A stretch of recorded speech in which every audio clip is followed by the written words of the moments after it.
This is episode 106 of Double Cross Anime, and today we're gonna uh, do the first impressions on four shows. So previously we picked five shows, but the one left, girlfriend, grand girlfriend, uh, the Kanucho Okarishimashu.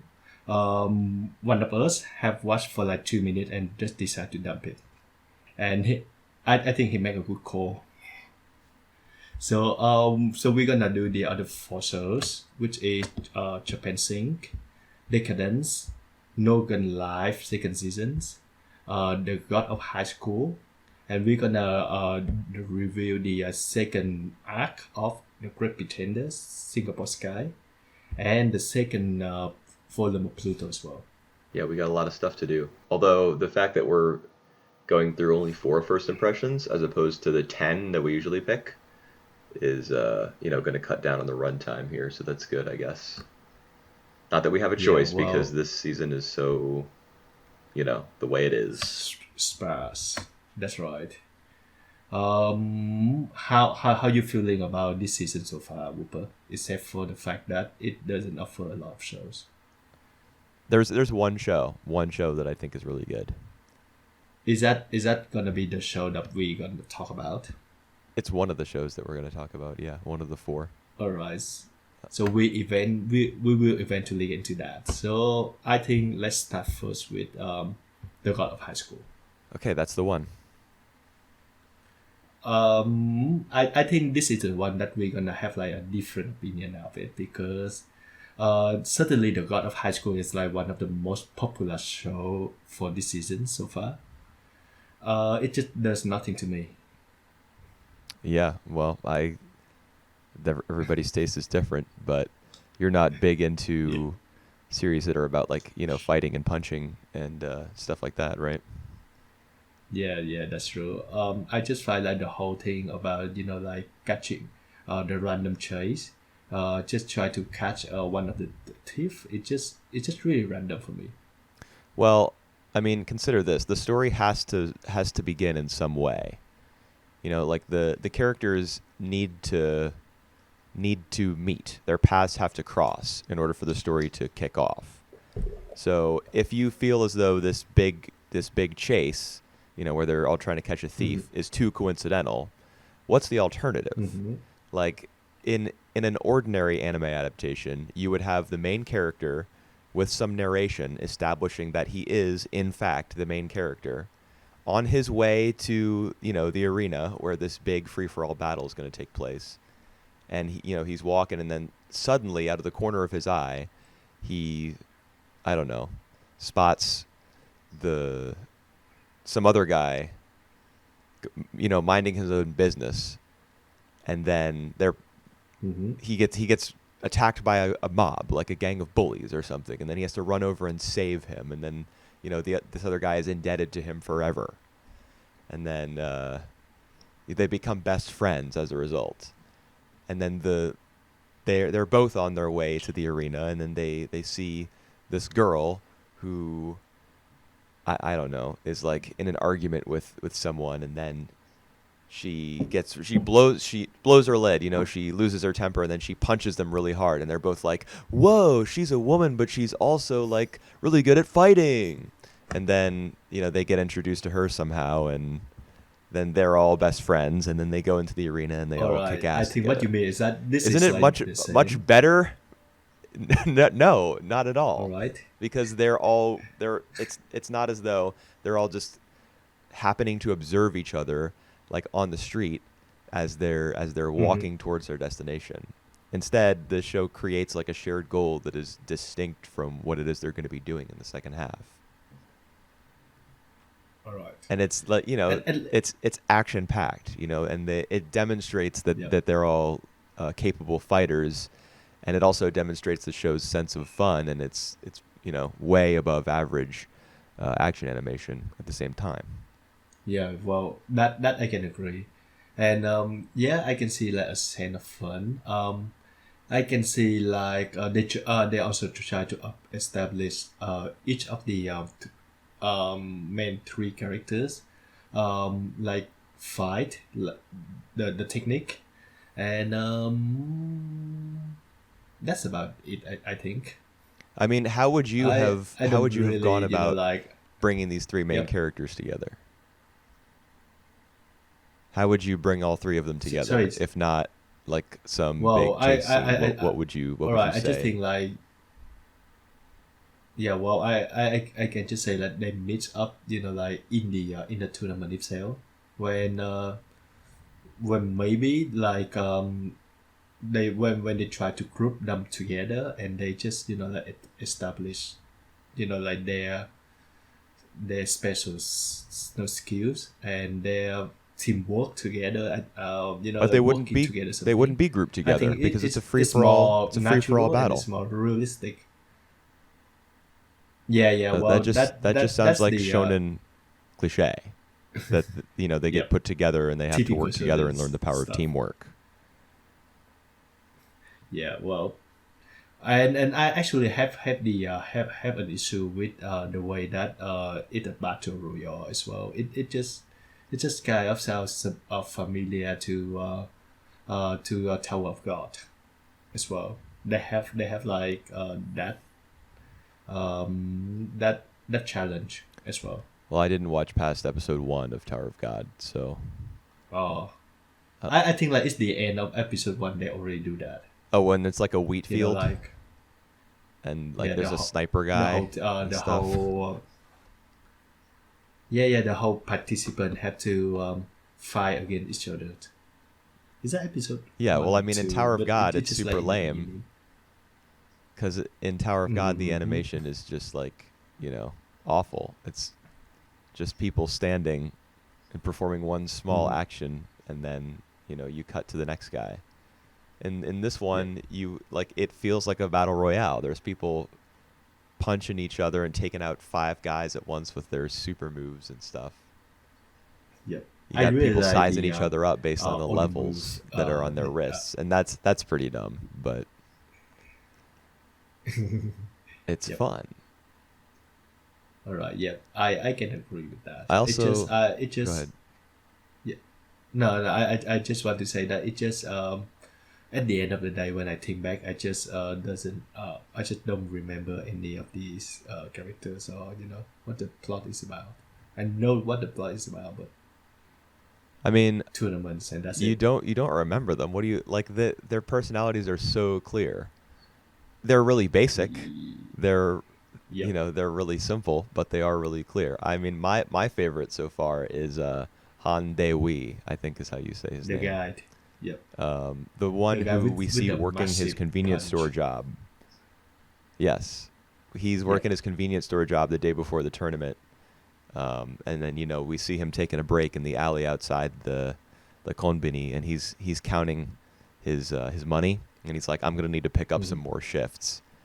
He's just like an Mhm. ordinary working stiff, who just so happens to be like ultra powerful. And that's another thing that I kind of like about the battle royale scene is that they're all wearing street clothing.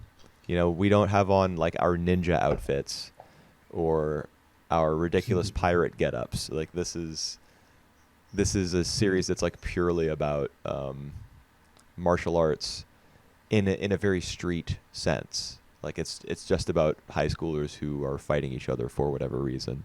And we don't know what the reason is, and we don't know what the deal is with the cold open where like there's a bunch of dudes on a private island, and then a South Korean like prime minister candidate sends a weird giant to smash them with its hand or something. Yeah, I'm not too sure about that either. I don't get it. That's the part where I was like, huh? What is this? All right. And the prize, do you remember like the prize for the winner? That is uh the wish. They Yeah. could choose whatever they wish and that would come true. Yes. I think it sounds a lot like Tower of God as well. Oh, is that Okay, I was gonna say Yeah. Dragon Ball because if you get all the Dragon Balls together, Yeah, you get a wish. it also like Dragon Ball as well. Yes. Yeah. So it's like a very fake, Yes. very like MacGuffin. Yeah. Yeah. Well, I mean, that's true. But this show is not. We're not dealing with. uh, Maybe not yet, we're not dealing with but mushishi like levels of philosophy and observations on human nature, and we're not dealing with yeah, Legend of well, the Galactic Heroes level, like political and social commentary. This mhm, series just needs a reason for a whole bunch of people to get together in a room and fight. yeah, Um, yeah, and it does that pretty stylishly. yeah, I would say that it's pretty clear watching the battle hmm royale who the main, like, we know who the main trio is, and we also know who the significant side characters will be because the animation like ramps up when you get to the yeah, glasses guy who's reading a book and has a baseball bat, and then the girl yep, who yep, is yep, like the blonde haired girl who's chewing bubble gum. You can see that yep, like their fighting styles are clearly highlighted, and I yep, think all their yep. designs are they're pretty cool. Mm. So I'm in it for a good time right now.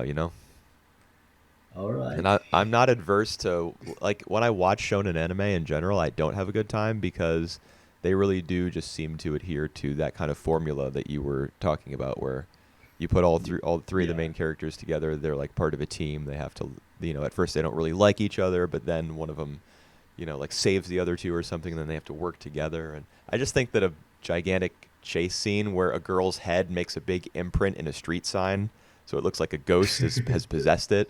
I think that's way more fun to introduce Yeah. your main characters. Yeah. Well, I actually agree on that. I actually feel like like after all the chase, it's Handy Wee who like doing the last impact, and I think it speaks a lot to his characters. Yeah, he's kind of an unassuming guy. He also has the most normal Mhm. looking design. I mean, everyone has the weird Rudolph the Red-Nosed Reindeer noses, Yeah. Yeah. but Yeah. apart from that, he definitely looks like a normal anime Yeah. kind of guy. So that does make me think that he's the most sensible one out of like all these characters as well, Oh, for sure. which which is fine for me. Yeah, Mori and Mira, I'm sure, are going to be arguing nonstop because they're the main couple, I assume. Yeah, they're And gonna be like the comic relief yeah, as well. so Mori is Naruto, Mira is Sakura, but Han Dewi is he's no one. Like he doesn't have an equivalent Yeah. from Yeah. from that sort of series. He's just like he's an everyman, um, which I like. Maybe a maybe a no nonsense guy. Yeah. But even if he were to encounter someone who was completely nonsensical, I don't think he would like go into I don't think he would try to like shut them down or anything, you know. He would just be like, "Hey, Mm. man, it's cool. Are we I guess it's time for us to fight, like Yeah, no yeah, no nothing personal. Just gotta fight. I'm just here to have a good time." yep. Do we gonna do like the ranking or anything, or we just gonna review I them? mean, I have them ranked. Do you want to do the ranking? All right. Out of four, I gonna put it fourth. Out Okay. of four. I put it first. All right. This is the I one that think. I really like from this year. Yep. Wow. Good to know. I think our list gonna be reversed this time as well. Let's see. We will see. Um, the next one is Decadence. The Yeah. original shows. I mean, I guess we're not going in alphabetical order this time, but yeah, Decadence. Oh yeah, yeah. I'm not actually looking for the alphabetical. Right. But we are doing Decadence right now, right? Yeah, yeah. That's right. Yep. Okay, because you're cutting in and out. Um. I thought this one was pretty good. All right. Also good to know because I'm not really that saw on the first one. Dude, what? I, You I sounds feel like like the you hate this plot is a season even bit too more than I busy, do. and I feel like yeah, well, that's right. But I feel like the first 5 minutes was like the worst offender for me. It just it just signal every like not so good things that I feel about itself. Like it have like a really big exposition right off the bat. Yeah, a lot of anime does that. Yeah, that's true. It doesn't make it any better. Like if you're doing that, and even like the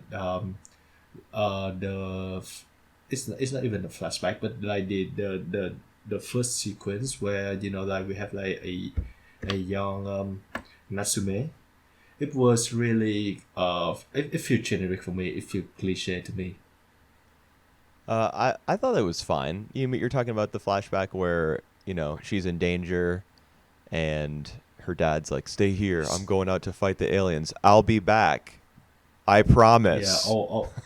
the whole thing, like even when I first see the dad, I know for sure that something gonna happen Oh to yeah, him, yeah. and that's when we're gonna like lose him, whatever. Well, hold on now. You were just advocating for a super generic introduction to Tower of God or to God of High School.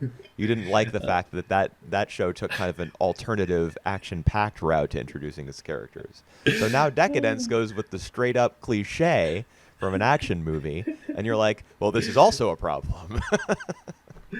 All right. Because if the God of High School there is like tactically like like it makes sense. It makes more sense. It would sell me. But here we have like in the God High School, I feel like the chase was really random. Like there was a random guy who like shoplift from a random woman, and then they just chase Saying him, the word and random like over and we over doesn't mean that it isn't cool as because we hell. all right, it just feel unnatural for me, It is unnatural. the The whole thing. entire series is unnatural. It's ultra All right. stylized combat with a sense of like raising a middle finger to logic and reason. But Decadence, on the other hand, like Okay. it Yep. has an entire world. Like God of High School hijacks the real world. In fact, it hijacks a specific place in it, Seoul, South Korea, and is Mm-hmm. like, okay, well, in this real place, there is a fictional tournament happening, so we can accept that with relative ease. But Decadence has to establish an entire universe for itself, or maybe this is Mm-hmm. planet Earth, but it's like in the distant Yep. future. So it has a lot Mm-hmm. of work to do, and it does all of it in the first episode. And if you're not really paying close attention, it can kind of make your head spin. Um, Mm-hmm. but I I just appreciated feel like Decadence for that. its ambition and its craft, and not necessarily for its story. Like I don't know where it's headed, and for now I'm okay Yep. not knowing where it's headed. I just liked seeing all the midair combat, and I especially like the character animation for Natsume and the older guy Mm-hmm. Kaburagi and all that. All right. Have you watched Short Piece? It's like the anthology anime film No, I haven't. back in I like don't think. 2003. All right, because I'm sure it's on my I just list. want to mention that like when I watched this whole premiere, I just have like a flashback of some of the show or films or segment in animes that I already watched. So like the whole thing feel really like I have watched this bit before. I have watched that bit before. So like the whole flashback thing is come from like a segment in that short piece anime. When Natsume get into like the job, it feel like a dragon dentist for me. Yeah, I definitely got a And Dragon Dentist vibe. yep, that I got that as well. And in later on when they find on these like the CG monster whatever they are, they feel like Darling in the Frank to me. Yeah, well, Darling in the Franxx is definitely an influence, and Gurren Lagann is a huge influence Inspiration. on this show. All right. Wow. God. What was the All other right. thing you said? I just say Darling in the Franxx. So Yeah, after I that. just say like no, just that. Okay. Yeah, Yeah. and then Gurren Lagann, like when in that opening scene where the opening flashback where one of her dad's coworkers is like, you know that she's curious about the surface world, which is the explanation for why like little baby Natsume is like up on the Yep. surface instead of in decadence. As soon as he said that, I was like, Yep. this is just Gurren Lagann. There's Yeah, that's humanity is right. cooped up That as in a well. protective environment, and there's aliens on the surface. There's monsters, and we have to fight them because they want to kill us. And I mean, it's not Yep. as though Gurren Lagann invented that premise. I'm sure all of that existed in probably Western science fiction before any of that stuff popped up, even in Japan, if I had to guess, Yep. because I think like the U.S. is the premier science fiction country in the history of that genre. Probably because it sucks so Yeah. badly So here all that my we just want to point. invent fictional worlds to escape to. Right. Yeah. So all my point is to say that I feel the whole thing is not really that original. It is ambitious, alright, but for me it feel a tad bit generic at the time now. Even like the character themselves, Natsume though was really expressive, and I really Yeah. like her personality for now. Yeah, the animators had a fun time Not with sure her. like if yeah, that's right. Not sure if they have like any depth yet though. You especially when it comes to Kaburagi, like they established him as like the no nonsense guy that I just mentioned it back in the God of high school. He there's like a strange bit of him that we see that he's stealing. No, he He's raising a gaddle. reversing. Oh, you're Yeah, talking about the chips. I'm yeah. sorry. Go ahead. Yeah, the chip thing. So yeah, I'm not really sure. I feel that that scene was really um out of orders. I Yeah, think. I agree. Like, is it like happened like at that night? Yeah, Not really sure. probably. Actually. Hmm. Yeah, I- and I think it's intended to provide a link between him and the purple faced guy that we see talking to him over the radio. In fact, I think Yep, they're yep. communicating telepathically. Because Interesting. we hear Kaburagi's voice, but his mouth is not moving, and it doesn't look like he's wearing any sort of, I don't know, headset or earpiece Yep, or whatever yep. that he could transmit his thoughts through. So it might even be telepathic. And I think that the reason that we see him talking to the purple haired guy or the purple faced guy, the reason that the show wants to make that connection for us in the first episode is that like do you remember the very last scene with those little God, that was the little that alien was so guys good. walking around in Yep. Okay, so I think that the purple-haired guy is like one of the leading members of that society. Or I'm sorry, I keep saying purple hair. I think the purple-skinned alien guy is a leading member of that alien society, which is likely also on board Decadence and is like using human labor for profit. Because the final shot is of like that little silver logo on the red background. And then the narrator says something about like I just living productively, and so I think there's going to be a humanity versus alien theme throughout the entire thing, and it's not just the Gadol that they're going to be fighting against, but also the aliens that are like exploiting them for profit on board this giant mecha fortress. Interesting take, because I can tell you that the very last scene was basically blow my mind, because I can't even like make any good take Yeah, on that. it took me a while to come up with that theory because I was like, what the this looks like something from Yuasa's Kaiba from like 12 Yep, years ago. yep. That's what I thought of Yep. first. And I was like, oh, sweet. Is this like the same way that Pluto, it takes place in the Astro Boy universe? Does this show take place in Kaiba's universe? Because I'm down for that. But then I was like, wait, what's really That would be going on great, here? actually. And the answer is I don't know, and I'm okay with not knowing at this point because I think the show's production was Yep. strong enough that it makes me want to watch more. Even if, yeah, I mean, the Yep. story is borrowing heavily from other places. Mhm. But there's, they say there's nothing new under the sun. Like Great Pretender is obviously riffing on 60s and 70s Yep. era heist and caper films, and Mhm. that's fine because it's the show's good. So Decadence, I think, is allowed to be a bit what's the word I'm looking for? I don't know. It's just allowed to borrow as long as it's good. And will it be good? I don't know, but I hope so. All right. What do you think about the CG designs? I'm not a fan of the CG, but they're attempting so much. Sorry, I have a piece of banana in my mouth. I'm eating. Good. They're trying to do so much, and when I saw those midair combat scenes, it actually Yep. made sense to me why this show is being handled by Studio Nut, because they're the ones who did Yojo Senki, which was about midair combat. Yep. Um, Mhm, but mhm, Decadence, mhm, what Decadence is trying to do is way mhm, more mhm. difficult than what Yojo Senki did. Um, there's like Yep. anti-gravity fields, and like they harvest the blood of these alien things in order to power their jetpacks, and there's debris and rubble like flying all over the place. So of course they need to lighten their workload by making the monsters CG. Like this couldn't be a TV anime otherwise. But it still sucks, Mhm. Yep.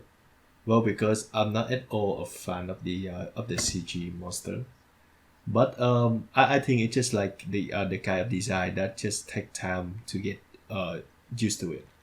So I think like by the second or the third episode I will be alright with that. Yeah, probably the same here.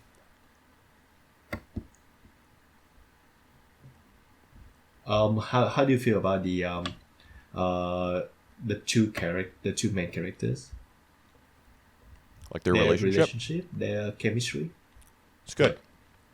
I like it. Natsume Yeah, is yeah. the hot-headed young, protege, and Kaburagi is the grumpy. Like you called Kaburagi no nonsense, and I think he is actually no nonsense. The guy from God of High School is just chill. He's Yep. just hanging out. Kaburagi is He actually a actually, no nonsense character. He doesn't want to yep. tolerate Natsume's like passion or I I um, I, I want to add that the drive guy or in the high school is much cooler this way. yeah. Oh, for sure. People who are no nonsense are like they're jaded. That's not cool. Um, it's cool if you just exist like unassumingly in whatever space you're in. That's what All right. Han Dewi does. But Kaburagi is wherever he goes, he brings a certain like negativity and resistance into whatever space he occupies. But I mean that's a common trope, and it works. I think because Natsume needs to learn.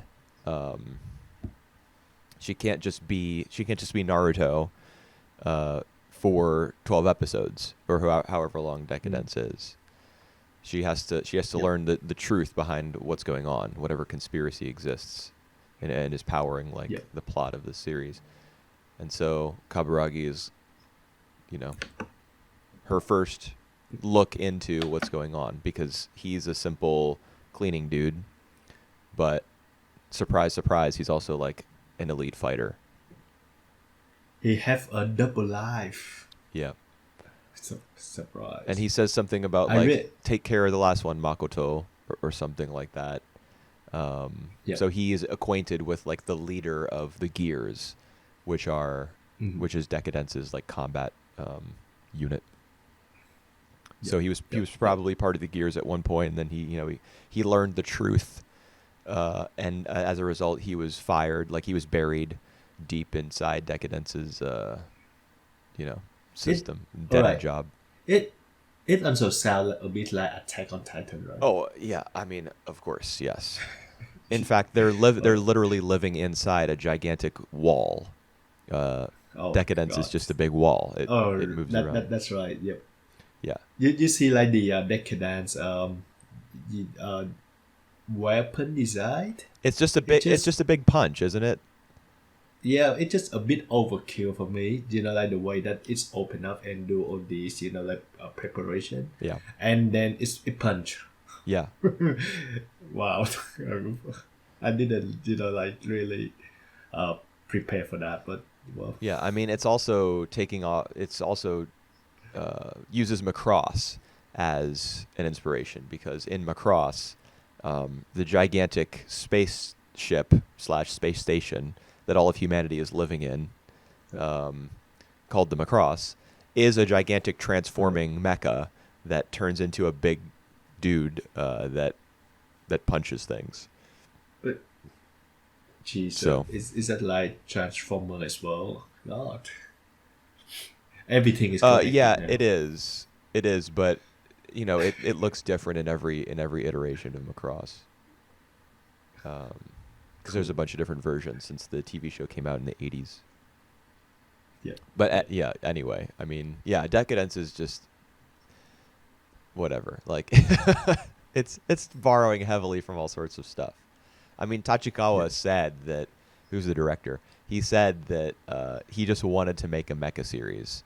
That's why he made Decadence. Like it doesn't sound that like he was I don't know. Mm. This isn't his baby. I guess. Isn't you say? Is not. Yeah. I mean, I guess it is Huh. because he's directing it. He created it and he's working on it and all that. But this is not his purpose, I suppose. Like this isn't his dharma. Yeah, This is not yeah, what he was put here on Earth to give us. yeah, He yeah, just yeah. wants to make a Understood. mecha show, and I mean, so far I think he's doing an okay job. Yeah. All right. Hopefully, the plot goes a bit slower next time. I feel like the plot run really quick in the first episodes. Well, I think now that it's gotten all of this out of the way, the second episode is largely going to be, Natsume questioning what just happened, and Kaburagi Yep. explaining part of it, withholding the other part of it, and then Yep. Natsume starting to like try to gather information on her own. I doubt that we're going to get another episode like this one. It's going to be mostly about, you So, know, gathering information mm, in the second one, I think. And then maybe all at the right. end, Natsume gets her first fight, or starts training or something. I don't know. Mhm. We'll All see. right. So despite my grumpy attitude towards Decadence, I still looking forward to like the second episodes and the whole series as a whole. I ranked it second out of I rank four. it second as well. All right. Okay, what's All the third right. one? Let's go next to Nogan's Life, Okay. This was a episode disappointment. 13. I'm sorry that you All had right. to watch the rest of No Guns Life season 1 just to get this. I mean, I have like few episodes left before getting into the first episode of season 2.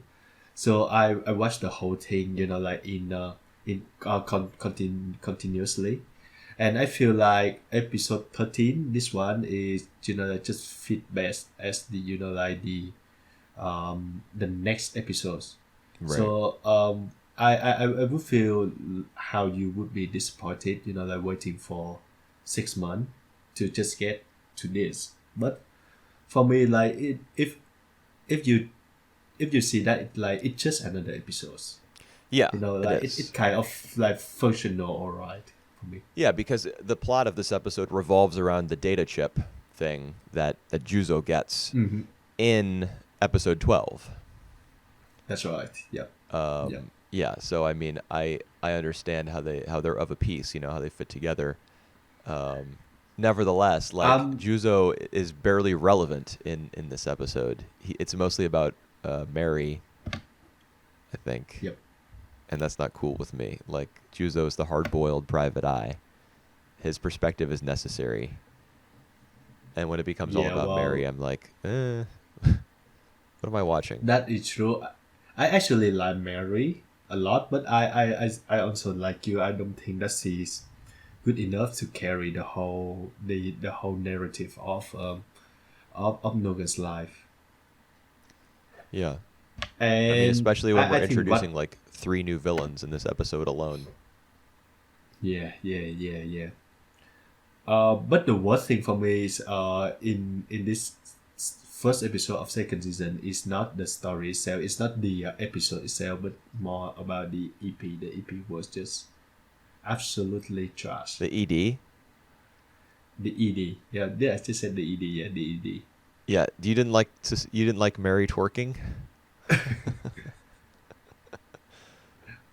Mary twerking, nah. You didn't like Oh what's my her face God. with the blue lipstick doing a titty dance?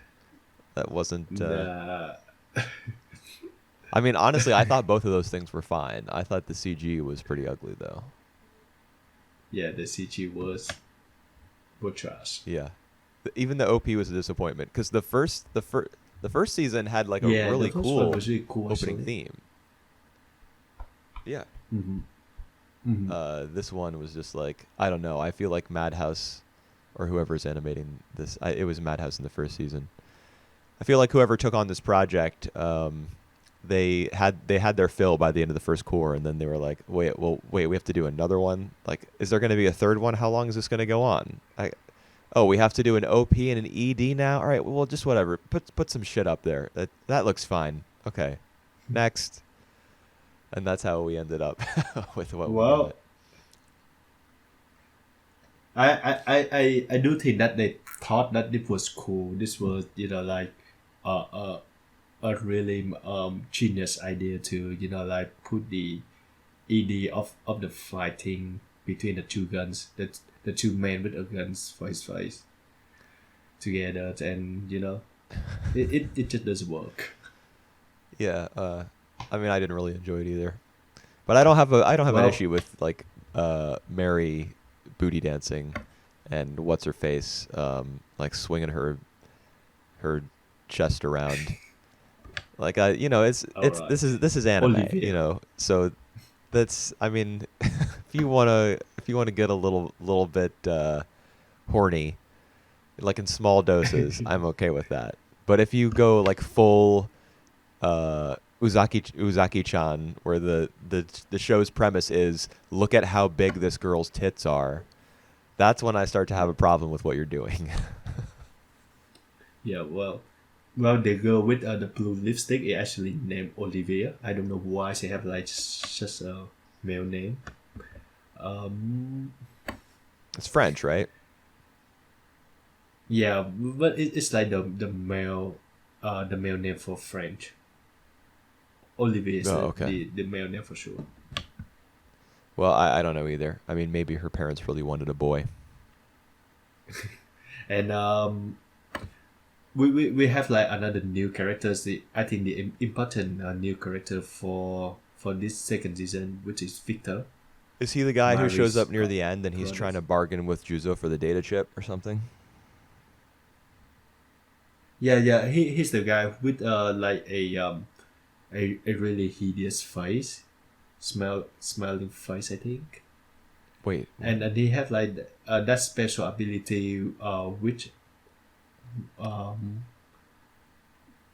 will like dismantle like all these extended. are you talking about Mary's brother? Yeah, that's right. Okay, Yep, Victor. right. Yeah, there's him. He looks like Dr. Octopus from Spider-Man with all the mechanical arms and stuff. Although it's not like he has mechanical arms, because there was a guy like that in season 1. It's that he, like, underneath his trench coat or whatever it is he's wearing, there's a bunch of like weapons and stuff. So I guess he's not really like Doc Mm. Ock. Yeah. But I mean, the reason I asked if Victor was the guy at the end who tries to bargain for the data chip is because there's so many antagonists in this Mhm. episode. Like, I can't keep up with all of them. There's Victor, Yeah. who's Mary's brother, who is part of the it's like Spitsbergen, right, or something like that. Yeah. The anti-extended group. There's him. There's the guy who Yeah. tries to get the data chip at the end, the scientist guy with the henchman who follows him around. There's a blonde-haired guy who's like standing up in the rafters at the abandoned warehouse where Mary and no, not Mary. Is it Mary? You remember how a couple people get kidnapped at the end? Right. Like Yep. the landlord and one other person. Is it Mary or is it No, Tetsuro. yeah, Tetsuro. He gets kidnapped, and then there's a blonde guy like watching all that happen from up in the rafters. So he's obviously some kind of Oh villain. God. There's just too Alright. much happening here. I'm just overloaded by all this. That's not what you ought to do. I mean, I understand that this is a continuation from episode 12, but that's not how you ought to open up a second season. Like, give me Juzo, No. give me his, some dialogue with Mary and Tetsuro, introduce one villain, cliffhang it maybe so that at the end of the episode you understand, okay, this is the direction we're moving in generally as we enter the second season. Don't give me this. This is too much. Yep. So I can say that I don't have that problem that you have, since I just watch the whole thing at one go, so understand everything. But I would understand why like everyone who would wait for like 6 months would be really really disappointed by this episode. Well, even if you do pick it up straight from episode 12, there's still a ton of villains being introduced all at once. And the plot still revolves around that data chip thing, which itself was part of a kind of a lame like side story at the end of season 1. So it's we're kind of still in side story territory here. Yeah, I don't even know like the exactly know the content of that chips. It's like the confession of one of the extended the icon extended, I think. Okay, well, I don't remember at all. But Yeah, if you just watched it and you don't remember, then that's probably a case of unclear stakes. Like, I just watched this. I just watched all this entire arc, but I forget what the MacGuffin is supposed to do. Oh God, you're right. No, not really worth caring about. Yeah, I'm not. I mean, I kind of enjoyed No Guns Life season 1. I just thought it was, like a campy noir spoof, with some interesting production choices, like the 3D backgrounds. Not always my favorite, but I think that that it was a cool experiment, and I don't know, like I thought it was all right. And this now as of this episode, I'm never watching another one. All right, I thought that the CG background in episode 13 was really really bad. Oh, really? Like it stand out in a bad way. You can clearly see that the production was not that good. I mean, I definitely remember one scene like that. I think it's when Juzo or somebody is walking down a street, and there's a bunch of like CG people behind him, like doing really animated and obvious tasks, like running past him or walking up the stairs to their building, or like having an animated conversation with each other. And this is all happening as Juzo's walking, in profile down a street in the foreground. And yet, like, the direction calls attention to the people behind him who are not relevant in any way. It was bizarre. Like, I only remembered that just now, but I guess I tried to forget it. Yep. All right. I rank it 3rd out of 4. All right, I got it at number 4. Yep. All right. The last one for this Japan Sinks. first impression. Japan Sink. Mm-hmm. Yep. All right. So, Saru back at it again. The world is ending. Earthquakes are happening. Yes. Yeah, so as right off the bat, like all 10 episodes have been available via Netflix. So Yes, if you Netflix. want to watch it, you can just like binge through the whole thing. Binging? In one go. I love Yep. binging. I don't actually. Well, what did you I'm think of gonna the first enjoy it. episode? All right, I thought the first episode was fine. A bit strange, but it's still like mostly fine. Yeah, I thought it was basically fine. Because I don't know like the toll of this series they're gonna have, like when it's when it focus on like the impact of the earthquake to the people around, it does a absolutely very good job. When it focus on like the human drama of like a family, like trying to fight each other, it also really affecting. But when it try to be, like a really weird thing about like maybe a social, or maybe like social commentary or something, or it head into like a more like horror things where like body fall down from the helicopters. It just lost me a bit. Yeah, And the ending it was ends on pretty like a strange. cliffhanger.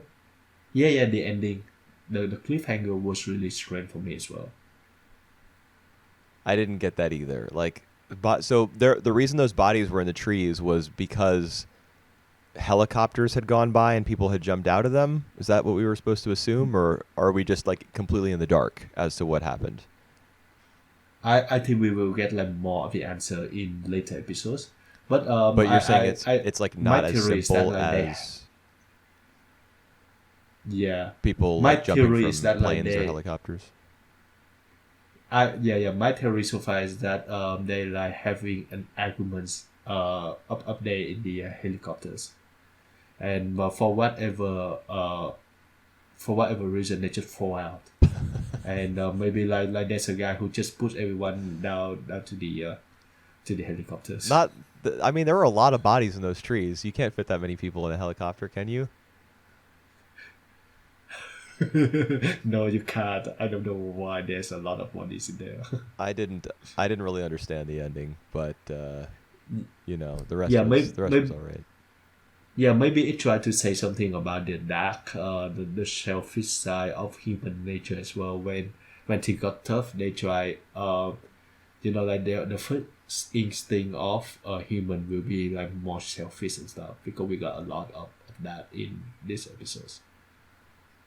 Well, you're talking about the fact that she left the members of her track team behind, right?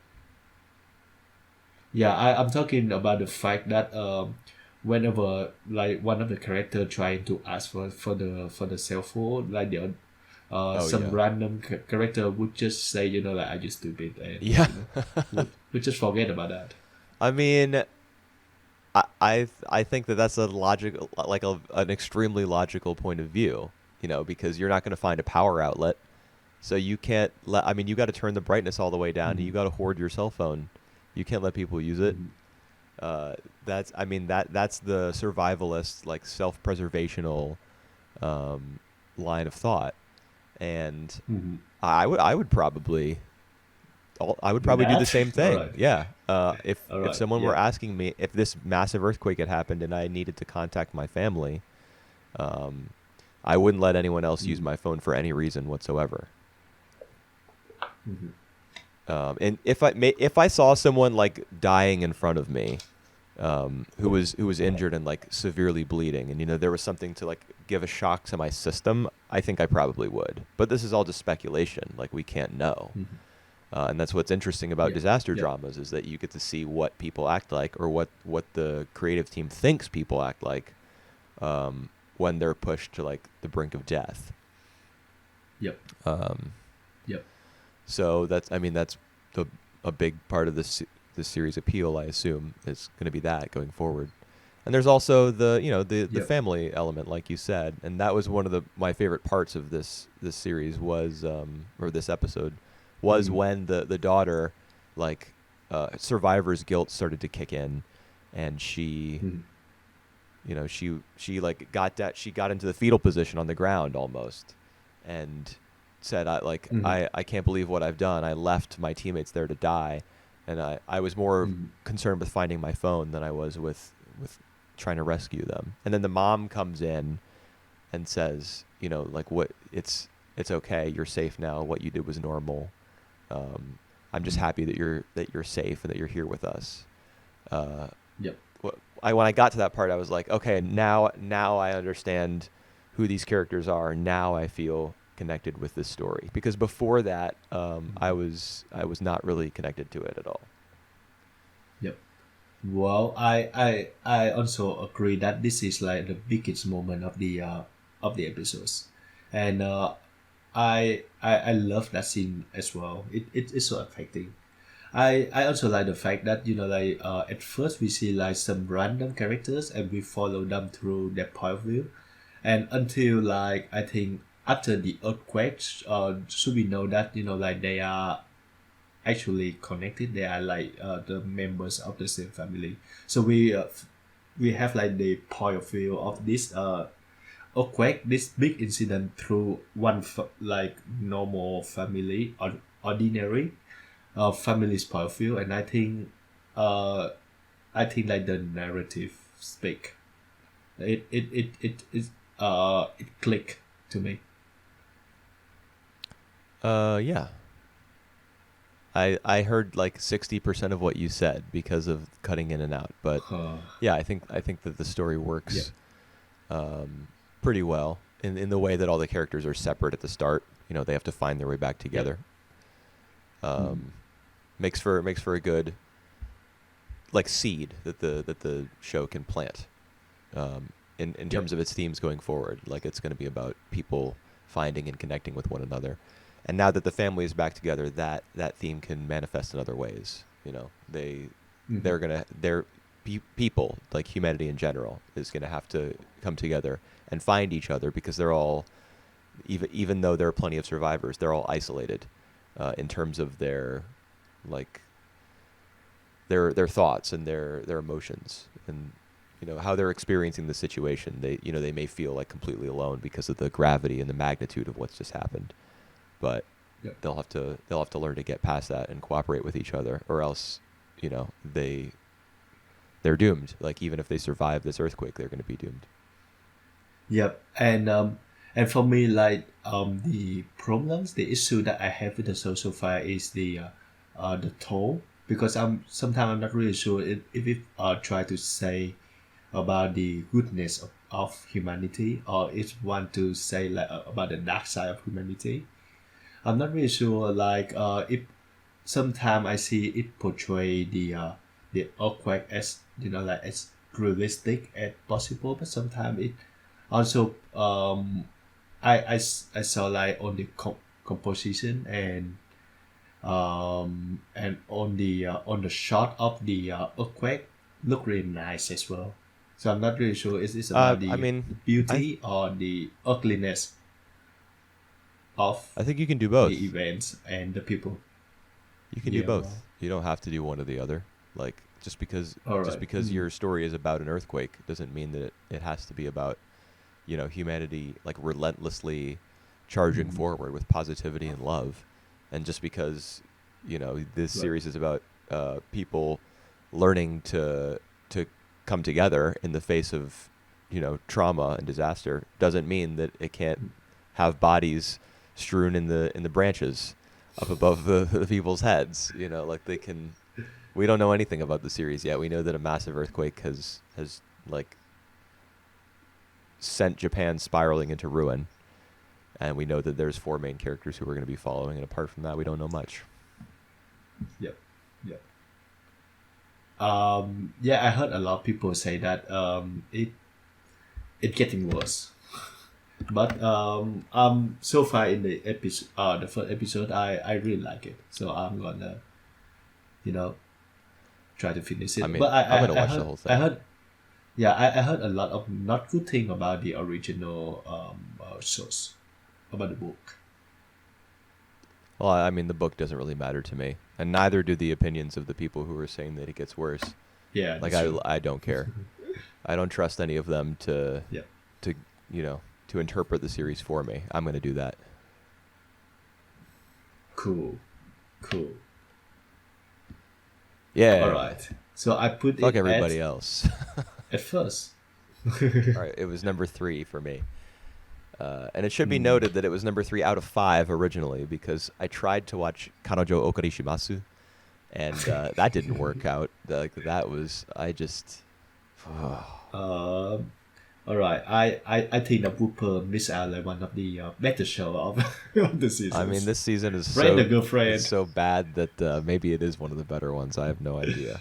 I just know it's not for me. Like I've especially like the first two shots, the very first two shots were like ugly as sin, man.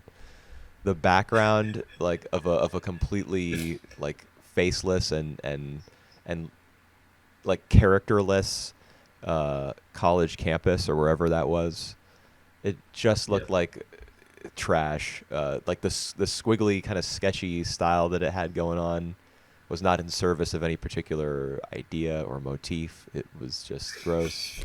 And then the very next shot, it cuts to a walk cycle of the main character's feet, like he's jauntily making his way down the street, and it just looks like I mean, like the director said to his nephew, "Hey, you wanna learn to be an animator," and then he handed him this cut, and he was like, "Oh man, it's look at this. He walks like a penguin, like he just terrible. Oh God." I didn't need to watch Lady and anything beyond gentlemen. those 10 seconds. Like those 10 seconds told me what I needed to know. But I watched Yep. a couple of minutes and it just got worse. All right, lady and gentlemen, the honest opinion from Whooper I mean, about anime in anime just general. sucks if we're being real. Like so much of it is bad because the most of the talent gets attracted to work on the big projects. Like for example, you got Decadence. You got like probably 5% of the anime industry's talented people in like working on that series.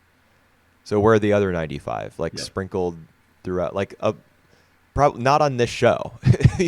Like they're working on films and other highly anticipated TV projects, and probably like there's a lot of money in like commercials, animators working on Yep. commercials and stuff, and music videos for like bands that have millions and millions of fans who buy their merch and stuff. Like they're just not working on stuff like this, and so there's no reason to watch it really. Mhm. I don't know. All right. Um. All right. I think we can just stop for a few minutes so that I can restart my Wi-Fi so that we have a better connections. All right, I'll hit Is stop. that sound good to you? All right. All right. So now let move on to Great Pretenders, the second Yes. act, Singapore Sky, or I Singapore always say what? Singapore Slink. Slink. I don't know why like yeah, it just I stuck don't. with me, I Singapore don't think I Slink. understand the reference, but no worries. Let's get into it. Okay, All so right. Yep. better or worse than the first arc? What do you think? I enjoyed this one better than the first one actually. Okay. Yep. For me, it Better. was a step down. So All right. we got opposite Interesting. opposite points of view there. All right. I would love to hear more on why this one doesn't work as well as the first one for you. I think it's more stuffed. It's just Right. it's stuffed full. Agree. And I think that in all of that chaos, Abby's character got completely shortchanged. I don't think that the show I comes can to any understand why you say that. sort. There's no resolution as to like her PTSD or her hatred or the idea that she, in Lauren's words, is looking for a place to die. There's no resolution to any of that, Mhm. and the show kind of treats it as though the day is saved, and that by handing over the final race against Clark to Luis, who is a side character, who receives more catharsis than Abby does, it treats that as Abby's story getting resolved because he apologizes for what he did to her family. And I think that is really disingenuous and a symptom of kind of a carefree writing approach that leans on the show's style to kind of wrap everything up. And I think that is extremely dangerous, and I don't like it. All right. I can see your point because if we talk about this Great Pretender last week, for the first two episodes, we can say for sure that this is an happy act. And then like the next three episodes from 8 to 10, it actually like move away from Abby's like whatever her PTSD was, and focus more on Clark and Louis, which I think they are side characters. But like in the end, I actually really enjoy it because I feel like on the multiple plot threads that they try to wear, they have like the solution for each and every one of them. Even like for Abby, like you said, with just like the simple sorry from Louis, I think um it it not resolve her characters, but it kind of put like her conflict in piece to piece. Okay. See, So like I she like seem yeah go yeah. ahead. So for me, I just like she make peace with the past, and she trying to live in the current, the present. That's what we're supposed to feel. So Yeah, yeah. you're feeling the right thing. I just don't feel that at all. Mm-hmm. I don't think the show Mm-hmm. did its due diligence. I don't think it put in the work Mm-hmm. to achieve that goal, or to reach that point in her character arc. So I'm pretty mad, but I still think the show is great. This is my anime of the year, I think, so far. There's So far. some competition from Eizouken, from Dorohedoro, but I Japan think Sync. I mean, it's possible. Why not? Yeah. Yeah, I mean, I've only seen one episode, but I mean, based on the first episode of Japan Sings, the first episode of Great Pretender was a fucking knockout. Yeah, true. Japan Sings first episode, I was conflicted on. I just thought it was okay. Oh, have you watched the second episode of Japan Sings? No, I've only seen episode 1. Oh, right, yeah. Anyway, yeah, I don't know, man. Like this, the prominence of Luis and Isabel, I think this arc took it too far. I think it should have been Abby's arc. I think that there were some gaps in logic in some of these episodes that I didn't understand at all. For example, in episode 8, when Makoto is preparing to take the role or pose as a mechanic so that he can get like brought into Sam and Clark's inner circle. There's that scene at nighttime when he's looking underneath some kind of tarp or something, which I assume I assume that building that he's looking into is where Pathfinder Air Race's planes are kept. But we don't know. Like, we don't see what he's looking at. And then a bunch of goons wearing bandana masks who were led to believe are Sam's, but were actually Shi-Won's because Laurent was just playing a trick on him or something. Like, that made no fucking sense at all.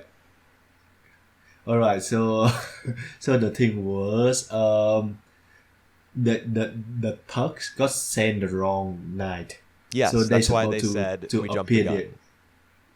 Yeah, that's right. Yeah. What was the point of that? it just to make the whole thing more confusing and more, I think, more fun. Okay, that sentence right there, it's just to make the whole thing more confusing. Yeah. That's a problem. We'll spot out. You got to cut that out and give that time to Abby. Yeah, well, I feel angry on her behalf, and she's a fictional character. Like, so yeah, that didn't make a lot of sense to me. And then, as we went on, like, the whole idea that Sam has to, that's the sting, right? Is not the air races necessarily, but the gambling that surrounds them. That's where they're getting Sam's money. But like him posing as somebody else, like assuming a fake identity and going in there and gambling, and then having to gamble more to win back the money that he lost. I just don't understand the link between him losing the original 2.5 million, which is obviously horrible. But he's an oil baron. Like, that's where his money for these air races comes from. Oil. If he loses the 2.5 million, the show needs to do some groundwork and establish why he has to get that money back. Like how is he financially tied up so that he has to recover his money by doubling down? We don't learn that. We just learn that he's like an asshole who hates women and he's gambling to win back his gambling money. But we don't know enough about like his financial situation in order for him to come back and have the scam. I mean, the scam at the end is really clever, where they they display Abby having won the race, and they use the I can't remember what it's called. They put it on the window, the filter. Yeah, the filter. Yeah, I don't know the name of that material. That's clever, but I didn't feel as though he had a reason to be in that room at that moment, to have put all that money down. I didn't understand that. And the thing is, he did it at Edamura's request. Like he said, you probably shouldn't bet on Abby because people are getting suspicious of you. Yeah. But like, I don't get it. Why are people suspicious of him? Obviously, there's a conflict of interest with him betting, but why is he even allowed back into the room? I just don't. The more I examine it, the less sense I think it makes. All right, I understand why he would go back to the room. He let's say this is like the only like underground betting spot that he will go to and get back his money. So he would go back to that, and he has been enjoying his VIP room. So like I think that was established many times before. But we only see him in the VIP room from Makoto's perspective through the doorway for like 5 seconds until episode 10. We hardly know anything about his experience in the casino other than that he is betting. Yep, because he didn't bet anything else except for the royalties. Well, the casino is the sting, so yep, you got to spend some time in there. But we don't really spend time in there except when Sam is there. Yep. Like the construction of the entire thing. Lawrence role there. More time spent like I don't know, a scene where Sam like orders drinks and harasses the waitress who brings them to him would be good.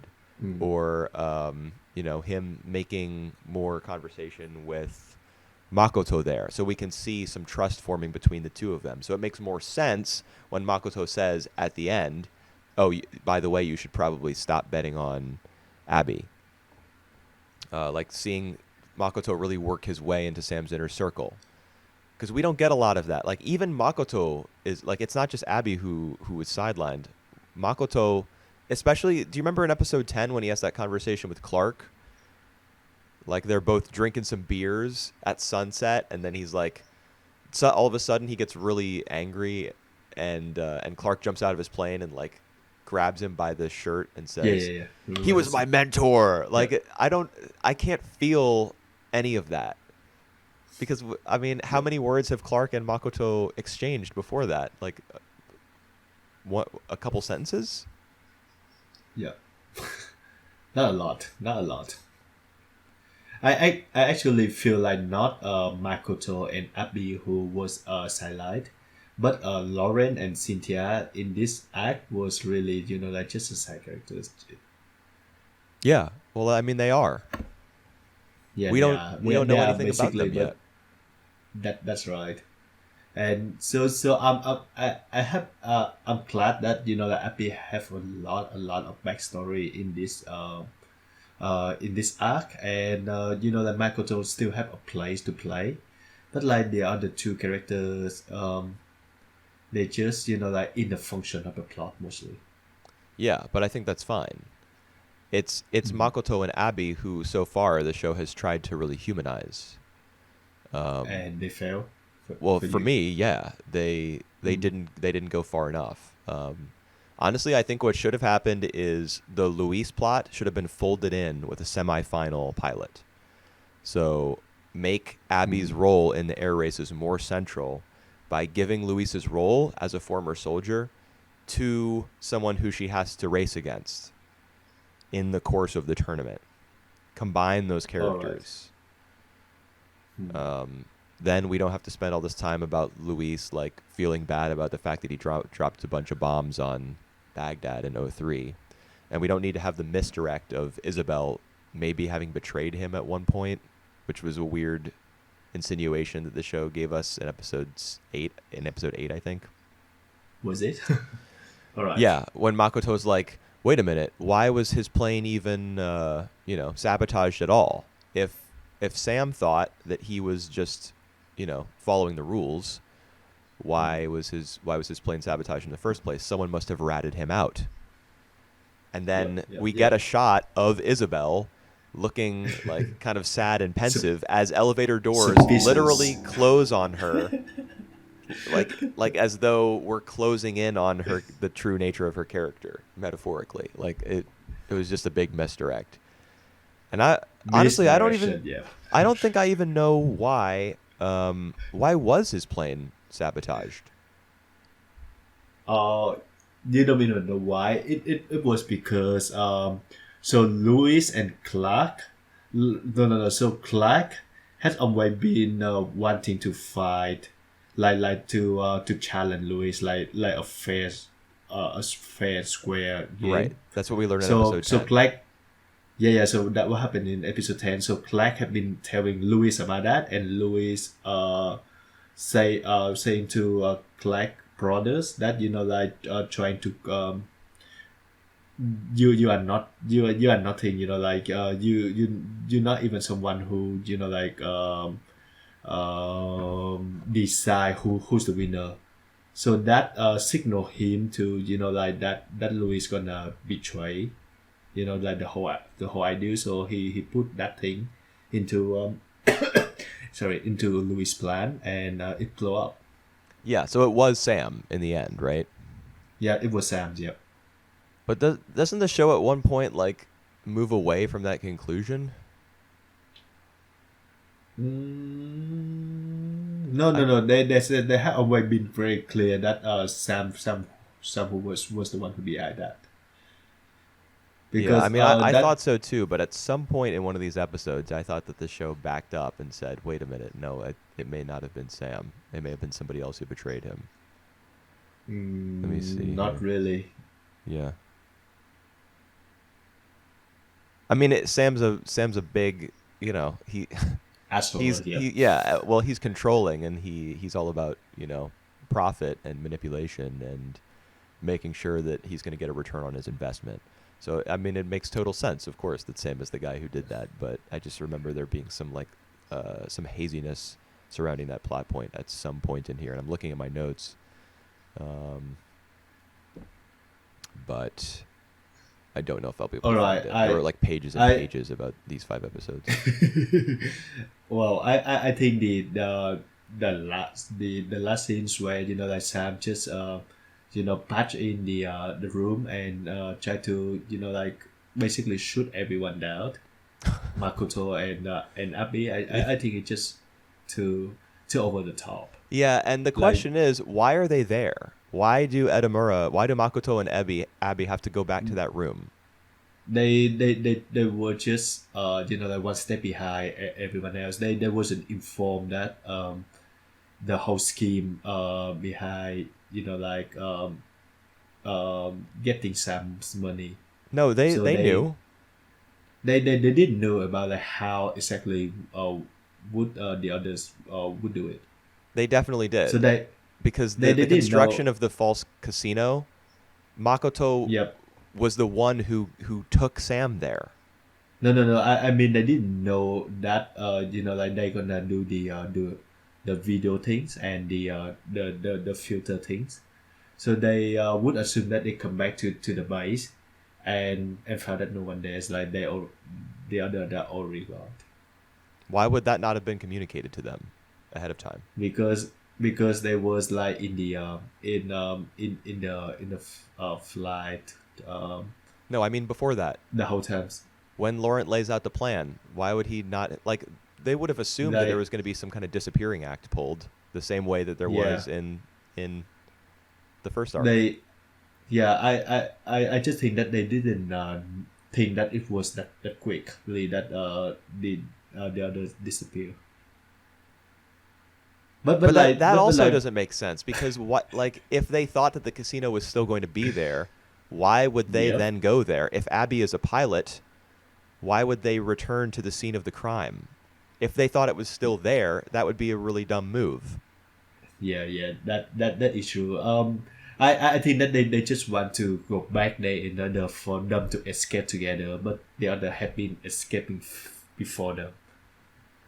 That's the only explanation I No, have. But the whole they thing just about they're it, just you know, there like, so they can get shot at. yeah, they just there so that our main character can do the thing, you know, like push Abby, you know, like down the 3 story of the building. Yeah. What do you think about Makoto's character? Especially like what do you think about episode 6? His time in prison and all that. All right. I just feel that they treat the same path of like the first act in regarding to Makoto's, you know, like his path uh to deceive people. I find it a bit funny. I just don't think that much about it. Okay. So I was alright with that basically. Yeah, I mean I liked episode 6. I just wrote a post on it and I was very complimentary towards it. And then I All right. watched then I watched the rest and I was like, "Wait a minute." Hey, wait a second. This isn't what I wanted. Now here from here. um I thought it was cool that he because it was weird, right? In episode 5 at the end when he turns himself into the cops and then the credits roll. You're like, "What?" Huh? But he learns to live an honest life, and he's dedicated to walking the straight and narrow, and all that. And then he's manipulated back into the service of Laurent and Cynthia. The whole time. Yeah, I mean, in fact, it was a prison guard who got him his job with Yeah. Nakanoshima. So I think the prison guard was probably in on it too. The I one who would was think talking, so as the one well. who was talking to him and said, "Hey, I see that you really like mechanic work. I can refer you to a mechanic Yeah. for when you get out of prison." Yeah. He was manipulated the whole way. And I don't know. I think that tension between Laurent being a big puppet master and Makoto supposedly wanting to live an honest life, I think that dissolves pretty fast as the arc goes on. Like, That was a bit too fast for me as well. yeah, I think that the show needs to lose the idea of Makoto as like a morally righteous and upstanding person. I think that it needs to put some work into like sublimating that and leaving it alone until like the final arc, maybe when everything goes too far and Makoto has to like step up. All right, now that looking back in this whole act, I think that's like the first the this episode 6 was more like a setting up. So it's more like setting us into like some kind of expectation to Makoto that, you know, like he gonna do a right path. So just like pull the rock under earth. So it's more like it's more for me was more like a comic effect to like his whole characters. But Makoto's. really, like, he's the main guy. He's who we're supposed to be Yeah. following and rooting for. I don't get why it would just use the idea of him, living well and working an honest job. I don't understand why it would engineer that just for comedic relief. I was thinking more of the life of, you know, like it's funny, you know, like people supposed to get that it's funny the way that, you know, like even though that he tried to live the honest life, he happy deceived the whole time. So I think that's like the idea that the creator want us to feel. I think I would rather he stop trying to do that quite so hard. Yeah. Well, I can understand. Yes. Like, that's the premise of the show. He has a knack for playing characters, and I didn't even get that. Like, do you remember how in episode 3 of the first arc he Yep. watches all those films so that he can Uh-huh. pose as a big fan of Kasano and Mhm. and you know, more effectively play this scientist who has this link to the patsy, like the person he's trying to con because he's seen all his films. Yep. That was interesting because he did his research and he really got Mm. into that character. In this one, he just kind of plays a smartass. Like Yep. as the mechanic, he's just kind of cocky. He's just a slightly tweaked version of himself, Yep. and that's Yep. not as gratifying to watch. We didn't get to see him really dive into a character or the idea of another person. That's right. That's right. Yep. Um, Nevertheless, I still enjoy this more than the I'm first one. man, the more I talk about it, the less I like it. But I did like it. You know, I had a good time. Um, it's just there's so much I would have done differently. I mean, like when Abby I pulls a knife on Luis in episode 9, Yep. did you think that they were gonna be like a bit Nah, cool no with it by chance. the end of episode 10? Oh yeah. Of course. I know that it's not gonna be life threatening in any chance.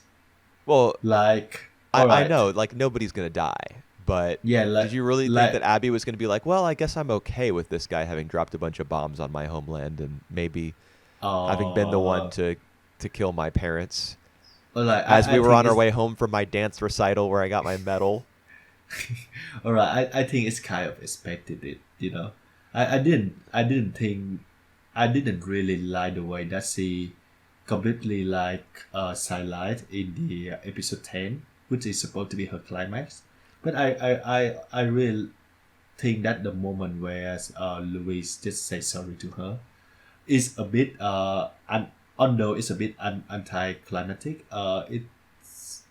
It's half fair for me Okay, for some reason. I hate it. I Yeah. hate it. Can't understand why. um, and I mean, it's Edamura, it's Makoto who like tackles Abby as she's making an attempt on Luis's life at the start of episode 10. Mm-hmm. So the implication is that she would have killed him. She would have. Yeah, And except and and, Edamura like comes to the rescue. and Makoto, actually, whatever. Louis would have been fine with that as well. Yeah, That yeah, and someone kill him. that's the other thing. Why does he get this beautiful story where he takes over Abby's role in the con?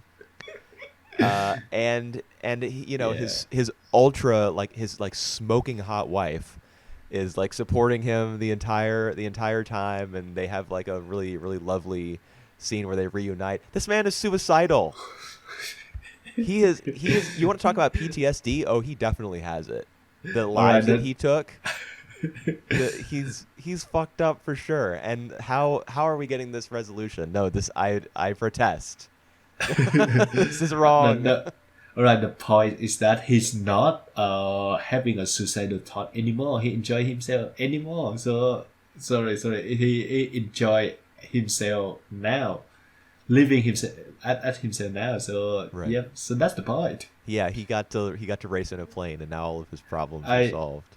I just don't understand though, like like how would this guy get away with it? Like Sam knows after just like a second after he went out of that building that he been deceived, Right, and but yeah, go ahead. yeah, and then he have like all these like all the resource, all these guns and people who can fight these people, and But they've already hit the road, and the bets were cash only. all right. How about Makoto and Abis? They they just I don't feel. I relax, don't feel it. I don't feel the connection at all. relaxing in the lake right now. I just don't feel it, man.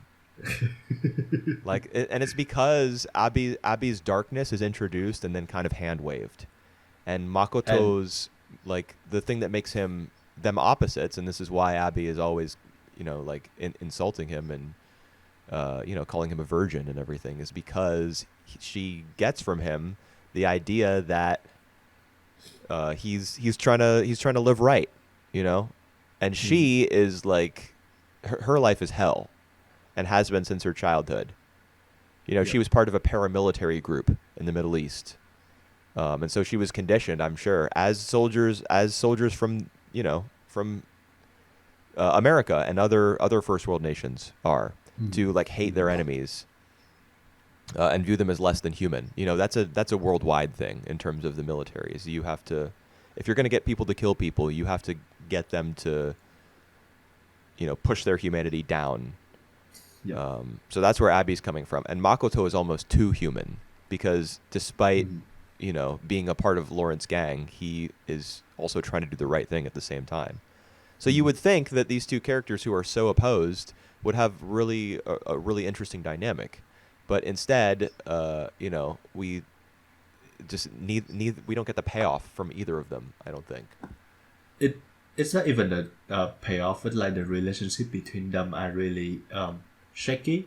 Remember, like in the beginning moments of, I think, either episode 7 or 8, 7, I think, where they have like where Makoto trying to meet Abyss uh in the Willis Ferris wheel, wheel. yeah, Yeah, episode 8, yes, dude, that scene they baffled me. actually, yeah, they actually didn't really talk that much to each other. No, and what was the deal with the way it ended? Like some planes are flying at them, and then they do a loop de loop, and Makoto is like, they're getting too I don't. close or too high or something. Yep. Was that just a terrible translation? That's what I'm thinking. I'm thinking the subs were just bad there. Hopefully I it don't is know. up. Yeah. It's yeah. I didn't really get that scene either. It tried to, it tried to do something, like really intimate between them, and it just failed horribly. Yeah.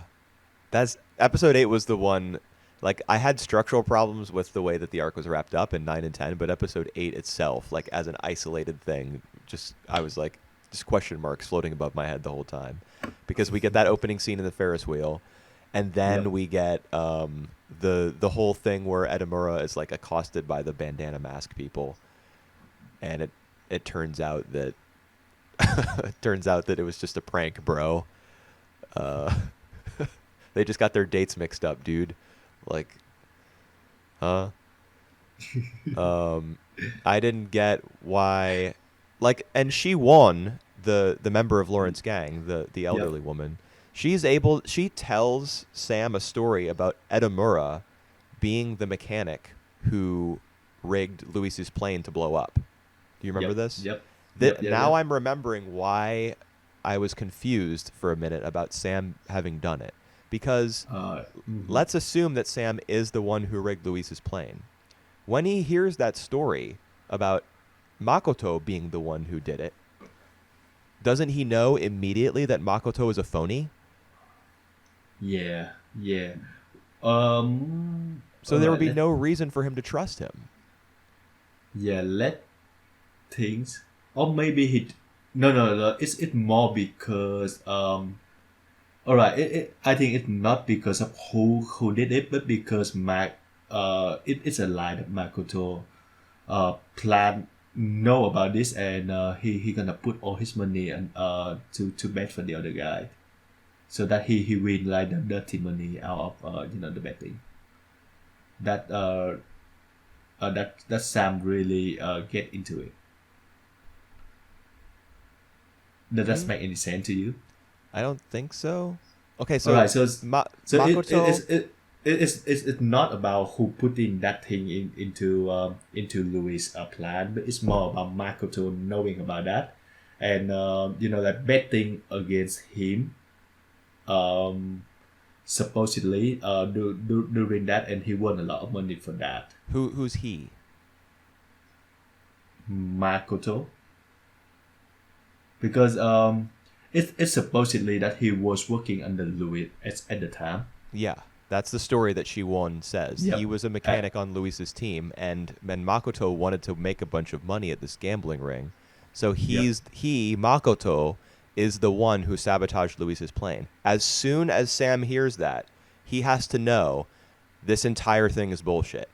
Because if Sam Yeah. was the one who sabotaged Luis's plane, he knows that this story that Shiwon is selling him and Makoto are both lying.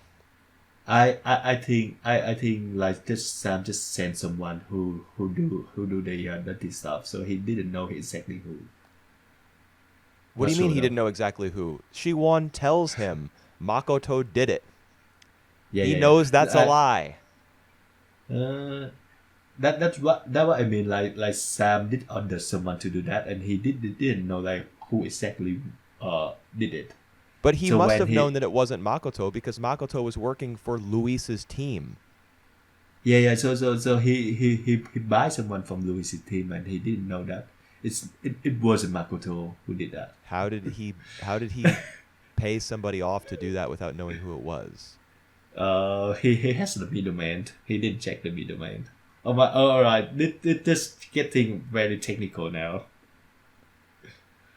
I think this is Yeah. like a massive plot hole. I don't think this makes any sense at all. Yeah. Well, you are making sense actually, but I try to defend this as best I can for now. Okay, well, I mean, I'll think about it a little more before I do my next post, but pretty sure it's going to revolve around this plot hole now that I'm thinking about it. All right. Uh, All right. So we got another one to go actually. Pluto. yeah, that's true. But before we do that, I Yeah. just have to say that I love these character designs, man. I Yeah. Me love the too. way that Sadamoto draws women. If I can just get a little, like, if I can get my female objectification on for a moment. I mean, this is like high school girls with big eyes and stuff in anime they never really appeal to me. The Yep. typical anime looking character designs of like teenage to mid 20s or to early 20s, like it just, I'm like, what? This Okay, I guess they're supposed to be really beautiful and stuff, but the like Cynthia in her little blue dress and Yeah. Luis's wife, Isabel.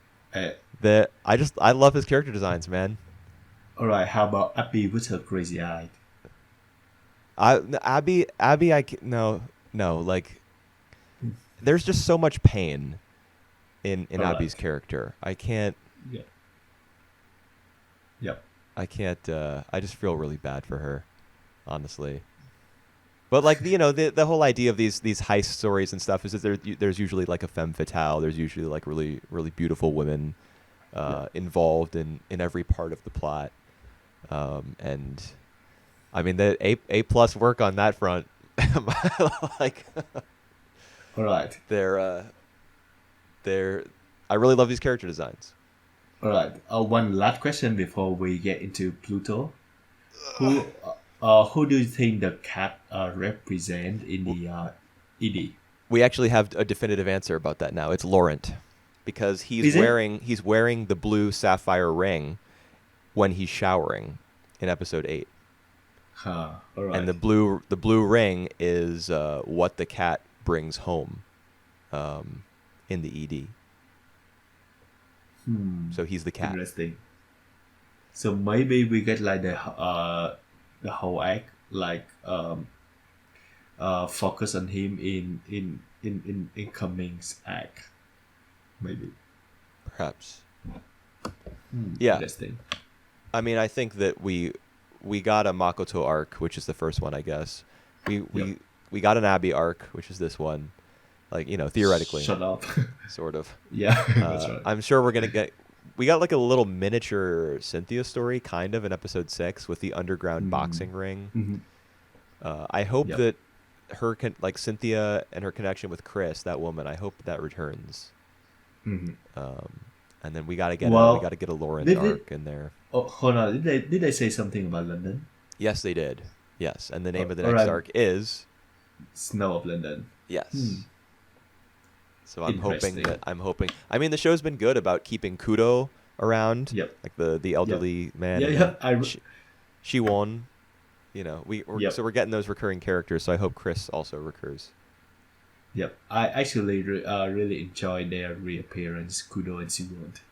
Yeah, me too. Although when we first saw Kudo, when the doors to the gambling ring open up, and Kudo was there was like a wild jazz sting, like at max volume, as though the appearance of Kudo is like the climactic moment of the entire thing. I was like, who the hell decided to put that little 10-second music clip there? That was just, I was like, That was fine to me.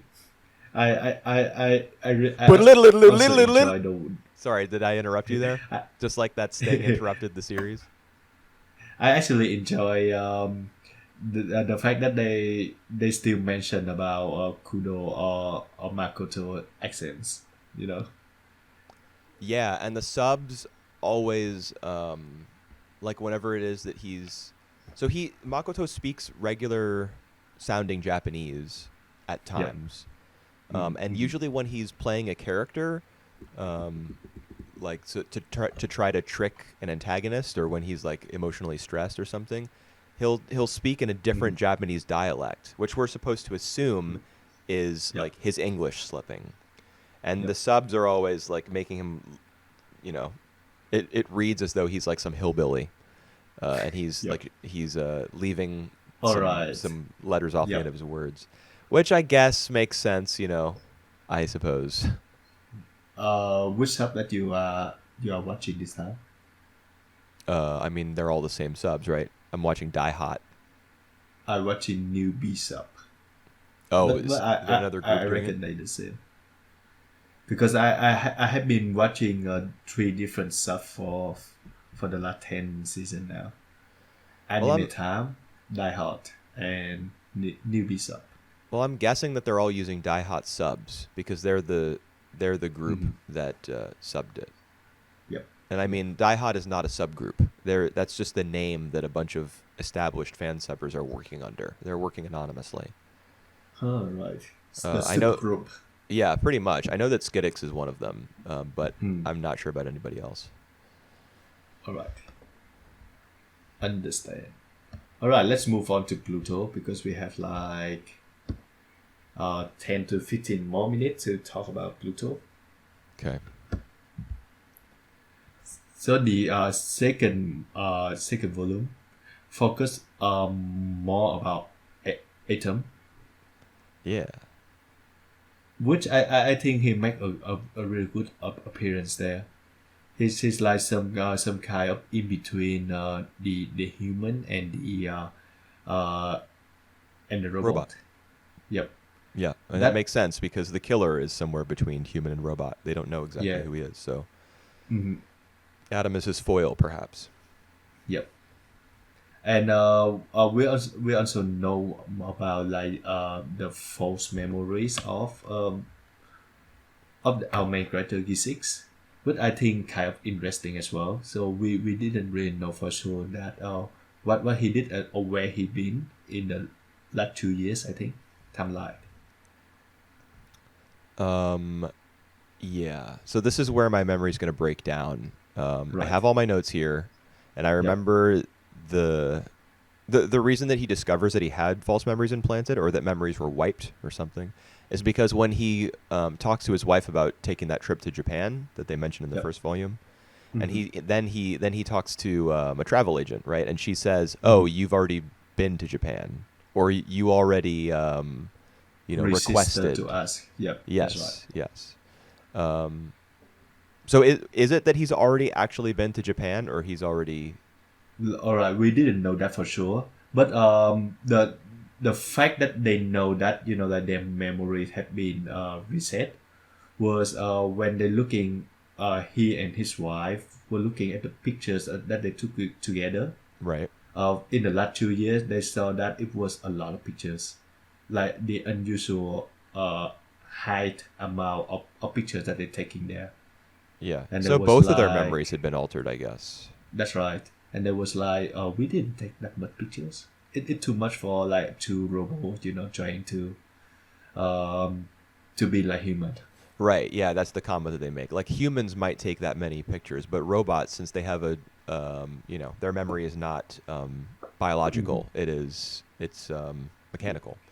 So they wouldn't need to take that many photos. They have better recall than we do, which I think is interesting. Like I really do appreciate the way that all of the deductive reasoning and the plotting and even the characterization do revolve very tightly around the idea of this future where robots and humans are coexisting. There's questions about whether they're truly equal. Um, Yep. it's fascinating, and And so it makes sense that Adam is a part of it all because he's the ultimate question mark in that dichotomy. yeah, He's right in the middle. You don't know what he really is. I think the ultimate question mark would be G6 because of like the two memory plank that uh, that he now realized, and because like when he gave Atom his memory chip, Atom's sense or saw something from his past that make he cry, and Yes. it also restrained the way that a robot can cry over like having emotions like Atom.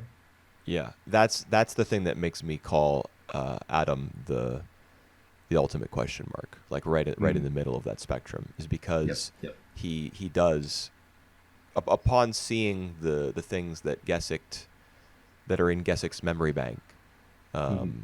he cries like a human being, and he's interested in the little snail in the grass that we see at the Right. end of Volume 1. He picks up that snail and he looks at it. And Gesicht, when he has a little conversation about it with him, said that you weren't just interested in the snail as like a particular member of like a phylum or a genus. You weren't just Mm-hmm. interested in cataloging it scientifically. You were like connecting with it on the level of two living organisms, and like the way that Gesicht's face was drawn in that panel as he's making that realization in that coffee shop was I thought was beautiful. Like he was stunned by that realization. So that to me Yep. says that Gesicht is more robot than human. Mm-hmm. For him Mm-hmm. to be affected that much by that moment. Yeah. Well, I actually think that he more human than Robert at the time that he can realize that he can realize that Adam that reach a level that he cannot comprehend. Yeah. So I think that was beautiful. How do you think about the killer? That I think for now all we know about him is that he we're not sure that he a human or a robot, but he attacked Brando by thunderstorm, I think. Yeah, like a tornado or a whirlwind. Yeah, that's right. So And comes and goes. that's how he attacked the the robot in Volume 1, right? The guy Yeah, who was the yeah. butler for the North pianist. North number two. Yeah, there you go. Um, yeah, they did battle in the sky, I think, in Huh. like chapter 6. All So right. I Okay. don't This. get that. And I mean, this is what I experienced watching Monster and reading 20th Century Boys was Urasawa loves these like mysterious, borderline supernatural killers. Mm-hmm. Mm-hmm. And he loves withholding information about them and like creating more and more confusing circumstances around them Mm-hmm. until at the end you're like, oh, so that's what was going on. And it doesn't necessarily make sense when you get Yeah. there. I actually afraid that this gonna be one of the case where the answer is less interesting than like the intriguing that it have us right now. Yeah. I I think that's a afraid that distinct the answer would possibility. be so dumb that we just forget about it, Yeah. move on. Yeah. I, well, I mean, even if that's the case, like, I that would obviously suck, but the world of Pluto, the future that it's Mm. designing, the questions about robotics and humanity, and the characters, they're all interesting. So Yeah, true. it can just be like a yesterday wo tate situation where you The you ran a good race the and then you lost control of your legs in the final lap, but oh you can god. still appreciate the rest. Yep. One thing that I think the robots had in common is that many of them have fought in the war before. I think that was the 39th Central Asian War. Yeah, there was a flashback in chapter 11 about we saw Mont Blanc, Brando, and Heracles in Yeah. Turkey. Mm. And they each have their roles to fill. You know, Mont Blanc is the one who's Yep. like, despite looking the most robotic, he feels the most human. Like he's paralyzed by what he's done. Yeah. Brando is kind of in the middle, caring for both Mont Blanc and Heracles. And Heracles is like, you know, this is our job, this is our duty, Yeah. and you just have to, you know, you can't sit around and feel sorry for yourself. We're robots. This is our purpose. All right. So we have these three characters so far. We have not number two, which died in volume one. We got G6 and we got item. So like six of them so far. I think we still have like one more, which was supposed to be a woman. I think. There was we did see the like a bunch of A shot of a girl. yeah. Well, I don't remember if it was a girl or not, but I mean we meet a girl at the very end of the. Yeah. It's Uran, and Uran is actually a character in the Astro Boy universe. All right. Um, I had no idea about her. She's Adam's female companion, who is built for him not Ah. by the person who designed him, but by his adoptive father, All right. Got that. Professor How do you say this? Ochanomizu, who is a All right. character who appears in this volume, and Inspector Tawashi also appears in this volume. He's like the racist against robots cop with a mustache. All right. And he's also a character in the Astro Boy universe. So we've met like 4 or 5 different characters from the original series at this point. All right. All right. That explains it because I didn't know very much about these characters from the original series, so that will appear kind of, a bit off to me, but now it makes sense. It's all connected now. Yeah. And I think that like did you by any chance read the foreword or the afterword at the end of volume No. 1 from what am I trying to say right now? Damn From it. Pluto. I didn't. I'm freezing. Give me 5 seconds to Google something. All right. I'm Googling. Okay, yes. Osamu Tezuka, you know, the guy who created Astro Boy, Yeah. et cetera, et cetera. Phoenix, Buddha, Kim of the White Lion. There's an afterword in volume 1 from his son talking about the Huh. Pluto manga and how he's like entrusting Urasawa with his father's legacy. All right.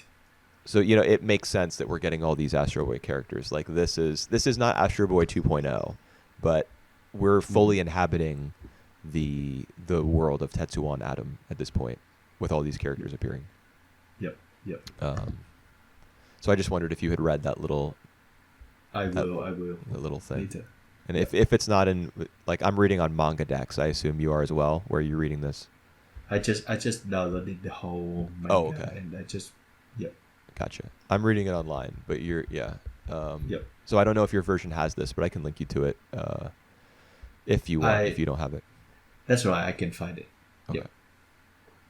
Yep. Interesting. So So I'm not really sure that Uran is the seventh, the last robot, because I don't think she's she a robot. is. But yeah, there will be one more, and I think that the next episode we're gonna find out about this one. I think there might be 2 more. All right. So we have We do Hercules. already have 6, and it's supposed to be 7. But I remember that in the original conversation with Brow 1589 or whatever his name is, you know, Yep. like the really psychologically messed up murder robot. Yeah. Yep. He says something to Gesicht along the lines of, there are 7, you know, the 7 wonders of the robotic world, so to speak, like the 7 most powerful robots. And oh, by the way, there's you too. All right. Talking to seven Gesicht. plus So one. I don't know, and this is the tricky thing about reading stuff that's translated from Japanese to English. I don't know if Gesicht is one of the 7 or if he is the 8th. All right. Maybe they make they make that ambitious as well. So Yeah. we will say, Could be. Yeah, that would be actually something that would be very Urasawa to do, is to create yeah, that ambiguity and let yeah. it hang for as long as possible. I would like to also add that Prowl 1589 is like the Hannibal, the cannibal. Oh yes, absolutely. That's the trope. Yeah, yeah. Yeah, And it's cool, you know. I like, because the idea of, you know, like a cop consulting a murderer, you know, to get an insight into another killer's mind has been done to death. But when you add the dimension of a robot who has violated robotic law, so it's not Yeah. just horrible for a human to kill another human. It should be impossible for a robot to kill a human. That adds a different dimension to it. That's right. And we also learned that Pro 5089, when they analyze his function, his Memory chip? yeah, he possessed nothing wrong. So He what? there's nothing abnormal with his functionality. So What do you mean? Like Brow says his memory has not been no. tampered with? So like others have been like analyzed Prow's like chips, and they couldn't find anything wrong with this. So they couldn't explain why Prow would uh commit killing Oh, another yeah. person if he functioned like normally. Right, right. Yep. Yeah, and So that I'm sure that has interesting as something well. to do with the current killer. You know, Yep. Sure. he's able to, the same thing that makes it difficult to identify him as either human or robot is what allows him to manipulate robot circuitry. So he probably is a robot who can mask that thing about him, and perhaps he was programmed by a human with a particular motivation. And I mean, speaking of which, we get a clear villain, I think, in this volume, and I can't remember exactly the circumstances, so I'm gonna have to look through my notes. But All right, which one is that? Because I don't actually remember anyone who possessed the villains. Here. okay, let me go. I think it's in chapter 14, maybe. All Do you right. remember the shot of the teddy bear sitting in the chair, and then All right. Nah, not really. The teddy bear sitting in the chair. yeah. So there's a That's chapter, right. chapter 14, called Dr. Roosevelt. There's a teddy bear sitting in a chair and talking to like a man whose face is kept in shadow. And they're going over the list of like the robots, the super robots who have died. First there's Mont Blanc, Yeah, I and think I there's might North Number have. 2, and there's Brandon. Yeah, I think I might remember that. And then after their conversation is finished, it pulls back from the teddy bear, and it reveals that there's like a gigantic, like neural network, like a Yeah. huge All right, machine behind him. Yes. All right, I do remember that that scene now. Yeah. The whole So things. there's the teddy bear, whoever programmed or is controlling him, and there's the grinning man in the shadows who he was talking to, who I think may be the Europol agent from chapter 13, who tampered with Gesicht's memories. Yep. So it's not just like the shadowy is he human, is he robot killer anymore. We've got this new antagonist to worry about, which is interesting. Yeah.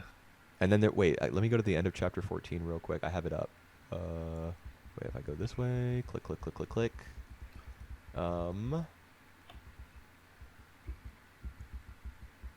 What's going on here? Okay, so there's something about Thracia. Like, we learned more about the conflict, the Central Asian conflict. That there was the United States of Thracia was a major participant. So they're obviously an analog for America, and they have a president who is giving some kind of speech or State of the Union or something at the end of chapter 14, and he's talking about the fact that he's trying to create world peace, and everyone needs to put down their weapons, etc. I mean, it's pretty clear to me that America is going to end up like the villain in all of this, in this story, which is fine because America has, like tons of, despite being a relatively young nation, it has a ton of blood on its hands. So I think that there's like going to be a political element to it as well that gets added as we go along. Wait and see. I wish I had read this, yesterday instead of 8 days ago, Yep. so that I could be Well, like, here's yeah. my prediction for the entire series.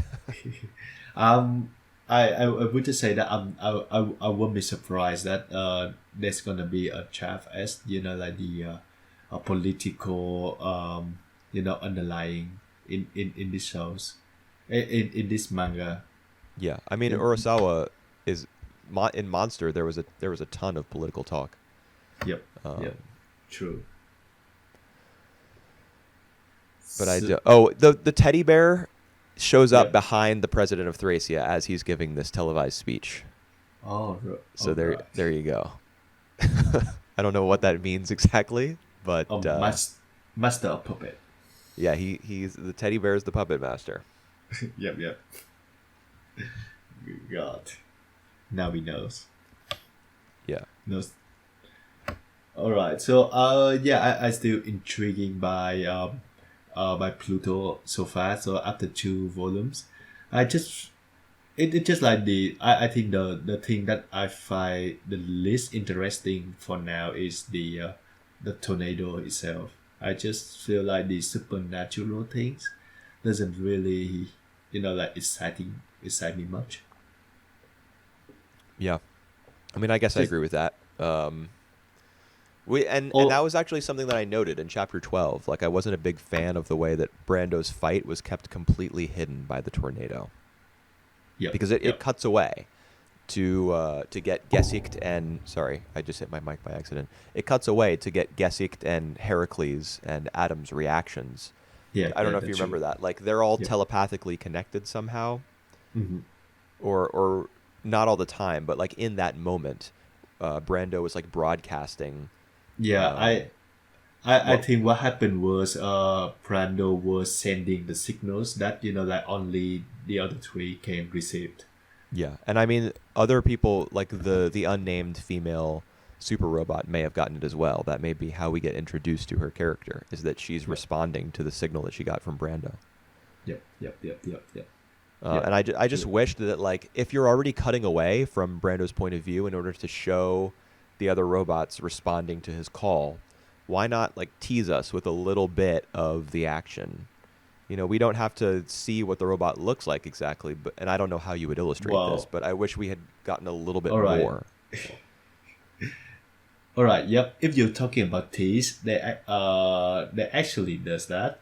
So like in the final moment of Brando, he would say to us like I'm gonna send you the image of the guy right now, and it was instead the image of his family members. Yes, I do remember that. Yeah, Yeah. So it's you a know, tease right there. kind of a little cheesy, but I think because it did put some work into establishing him as a family man. Yep. And I mean, Yeah. not just in one chapter either, not just in the chapter where Gesicht first meets him, but Yep. even in the the scene where he leaves home because he's getting ready for this showdown with, and that's another thing. How did he know that this showdown was going to happen between him and this robot? Because he leaves home and he gets a truck. He has to Alright, go request permission to drive a truck, and he drives to the coast, and then Yeah. he knows what's going to happen. All right. I think that Gesik gonna gave him the signals like before. I mean like he came to Brando and tell Brando that like you are a ticket. I just don't know like why he would know exactly that moment. That exact moment that he gonna be killed by the killer. Maybe it's just instinct. Well, Or he's a robot. He doesn't have instincts. Well, maybe some like scientific thing running, like inside his head that he know that he missed his doom. Just right there. No, I don't know that. I don't either. I need to reread that chapter, I guess. Um, I think he just senses somehow that like he been tagged and they whatever that is gonna attack him soon. So he just ride himself into like a remote area so he can like switch up, power up, and try to find the thing. yeah. I still don't get it. I don't think any explanation is going Of to do that it for me. business. Yeah, Yeah. right. I do remember though his broadcast. Yep. I'm scrolling through the chapter right now. I don't know why it's not the broadcast that Brando puts out. Um, is it chapter 12? There's a signal from Brando, and then Adam, being like more advanced even than the other robots, interprets it somehow as a weird like crooked line. Do you remember that? Yeah. That's right. That crooked line reminds me of the horns that the killer places around the bodies of his victims, or like jams into their head.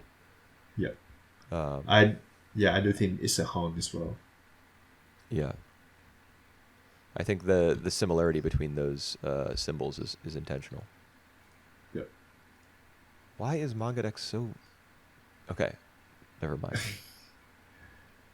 All right, I think we just passed 2 hours, so I Yeah. think it's a good time to like wrap it up. Probably so. All right, so we're gonna experience new format of this of the entire podcast. We're gonna take a week off, so we're gonna do like by quickly from now on, and the next one gonna be double features, where we choose anime movies to watch and review. Yeah, and we'll probably do Great Pretender and Pluto as well. Do you think? Yeah, we're gonna do that as well. Yes. Okay, we gotta Until they make sure we finish. finish them. Yep. Great Pretender gonna be the last act so far until like the whole thing got got available and got fans up again. Yeah. Pluto gonna be for some more volumes. So we will see you then with the to be announced movies. See you then. All right. Goodbye.